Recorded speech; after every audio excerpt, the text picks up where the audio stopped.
হযরত মুহাম্মদ সাল্লাল্লাহু আলাইহি ওয়াসাল্লামের প্রথম স্ত্রীর নাম কি ছিল? এ খাদিজা, বি আয়েশা, সি হাফসা।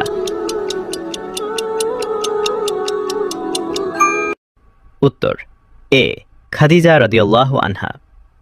প্রশ্ন 2, হযরত মুহাম্মদ সাল্লাল্লাহু আলাইহি ওয়াসাল্লামের কয়টি কন্যা ছিল?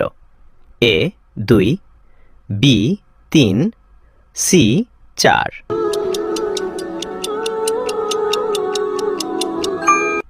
উত্তর সি 4 জন। প্রশ্ন 3, হযরত মুহাম্মদ সাল্লাল্লাহু আলাইহি ওয়াসাল্লাম কোন মসজিদে সমাধি আছেন? এ মসজিদুল হারাম, বি মসজিদে কুবা, সি মসজিদে নববী।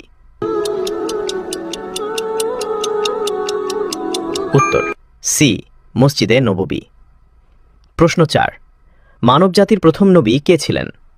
এ আদম আলাইহি ওয়াসাল্লাম, বি নূহ আলাইহি ওয়াসাল্লাম, সি ইব্রাহিম আলাইহিস সালাম।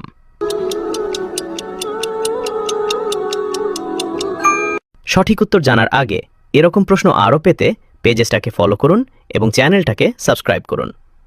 উত্তর এ আদম আলাইহি ওয়াসাল্লাম।